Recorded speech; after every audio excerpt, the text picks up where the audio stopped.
Tuhan bersamamu.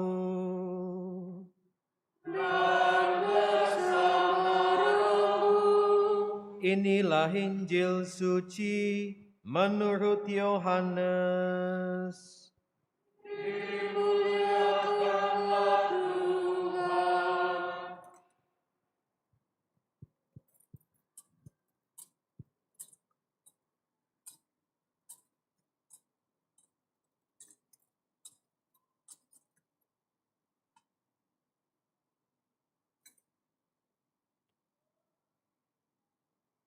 Pada mulanya ada firman. Firman itu bersama-sama dengan Allah, dan firman itu adalah Allah. Firman itu pada mulanya bersama-sama dengan Allah. Segala sesuatu dijadikan oleh Dia, dan tanpa Dia tidak ada sesuatu pun yang telah jadi dari segala yang telah dijadikan. Dalam Dia ada hidup, dan hidup itu adalah cahaya manusia. Cahaya itu bersinar di dalam kegelapan, tetapi kegelapan itu tidak menguasainya. Datanglah seorang yang diutus Allah, namanya Yohanes. Ia datang sebagai saksi untuk bersaksi tentang cahaya itu, supaya oleh Dia semua orang menjadi percaya. Ia bukan cahaya itu, tetapi ia harus bersaksi tentang cahaya itu.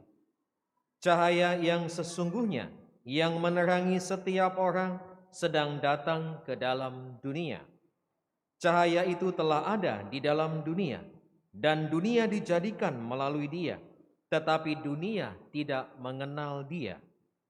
Ia datang kepada miliknya, tetapi orang-orang miliknya itu tidak menerima Dia. Namun semua orang yang menerima Dia diberinya kuasa menjadi anak-anak Allah, yaitu mereka yang percaya dalam namanya, orang-orang yang dilahirkan bukan dari darah, atau dari keinginan jasmani, bukan pula oleh keinginan seorang laki-laki, melainkan dari Allah. Firman itu telah menjadi manusia dan tinggal di antara kita, dan kita telah melihat kemuliaannya, yaitu kemuliaan yang diberikan kepadanya sebagai putra tunggal Bapa, penuh anugerah dan kebenaran. Yohanes bersaksi tentang Dia dan berseru, "Inilah Dia yang aku maksudkan ketika aku berkata, sesudah aku akan datang Dia yang telah mendahului aku, sebab Ia telah ada sebelum aku." Karena dari kepenuhannya, kita semua telah menerima anugerah demi anugerah. Sebab hukum Taurat diberikan melalui Musa, tetapi anugerah dan kebenaran datang melalui Yesus Kristus. Tidak seorang pun pernah melihat Allah, tetapi Putra Tunggal Allah yang ada di pangkuan Bapa, Dialah yang menyatakannya.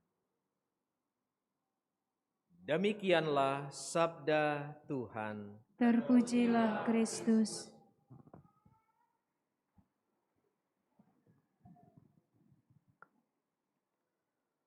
Saudari-saudari yang terkasih, selamat pagi.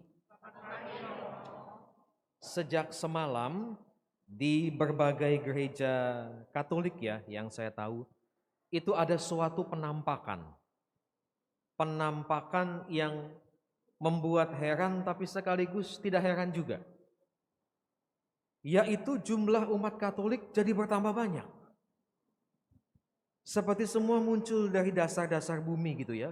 Wuk, wuk, wuk, wuk, wuk, wuk gitu ya. Semalam saya ikut lihat di luar itu penuh semuanya. Penuh, penuh, penuh. Kalau boleh minta sama Tuhan Allah, tolong tambah ke atas Tuhan Allah itu ya. Begitu penuhnya. Lalu saya mencoba untuk melihat bukan hanya orangnya ya. Saya yakin ini karena Natal itu punya suatu makna. Punya suatu makna tersendiri bagi yang merayakannya. Uniknya, Natal itu maknanya tidak sama. Misal, kalau kita tanya anak-anak ini, adik-adik, Apa yang paling dinantikan waktu Natal? Kalau Natal apa yang paling dinantikan?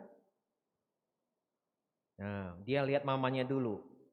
Kalau mamanya udah gini-gini, jangan ngomong ya. Jangan ngomong ya. Itulah the power of emak-emak ya. Biasanya anak-anak kalau ditanya apa yang diharapkan dari Natal? Kado. Ya kado, anak-anak nggak mungkin ngomong. Anak-anak minta apa? Semoga rahmat Tuhan beserta kami, kamu.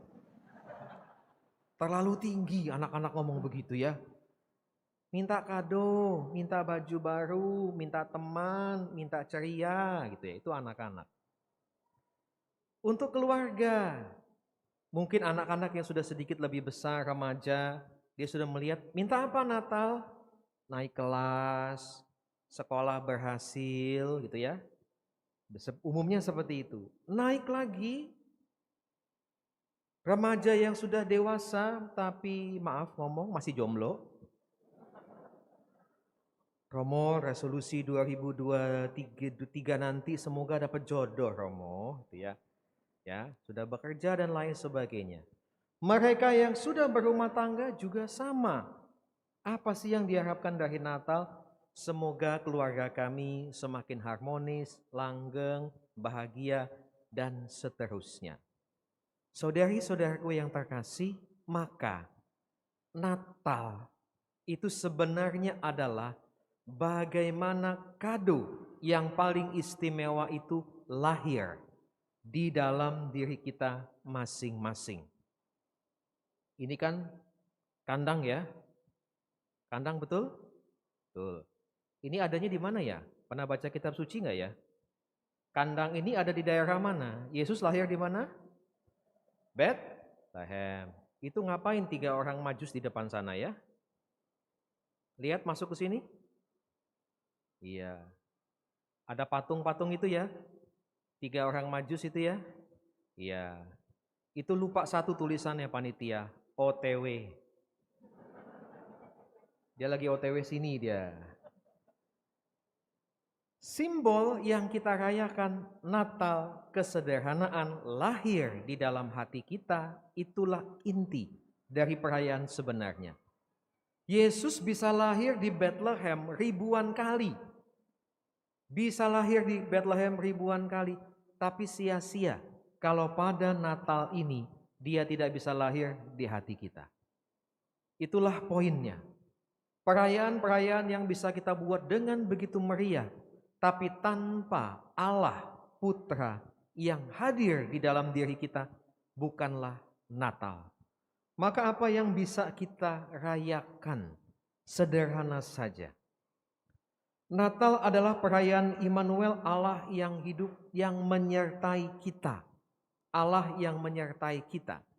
Maka semoga di dalam perayaan Natal ini kita juga betul-betul sungguh merasakan Allah, terutama Allah Putra yang menyertai hidup kita, yang mendampingi hidup kita sehingga kita itu punya pegangan yang lebih jelas. Maka Natal maknanya adalah Allah yang menyertai kita. Selain itu, selain Allah yang menyertai, Natal juga berarti Allah yang mencintai kita. Saya mau tanya sini, penasaran saya ya. Ada yang bungkus kado nggak buat Tuhan Yesus? Nggak ada ya? Masih belum terlambat sih kalau beli online. Pernah nggak berpikir Natal ini saya mau kasih kado khusus nih buat Tuhan Yesus? Apa yang mau saya kasih? Tentu saja bukan fisik ya, tapi niat, persembahan, dan lain sebagainya. Masih ada beberapa jam sebelum tanggal 26. Pikirkanlah. Karena Natal adalah perayaan Allah yang mengasihi kita. Allah Putra yang mencintai kita, kabar baik. Maka semoga Allah yang kabar baik itu juga membuat kita, anak-anak Allah, tahu berterima kasih dan mempersembahkan yang baik kepadanya.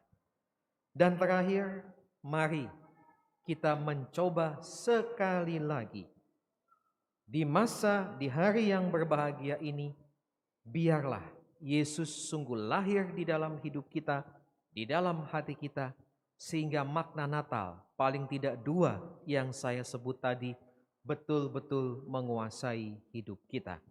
Tuhan memberkati kita semua.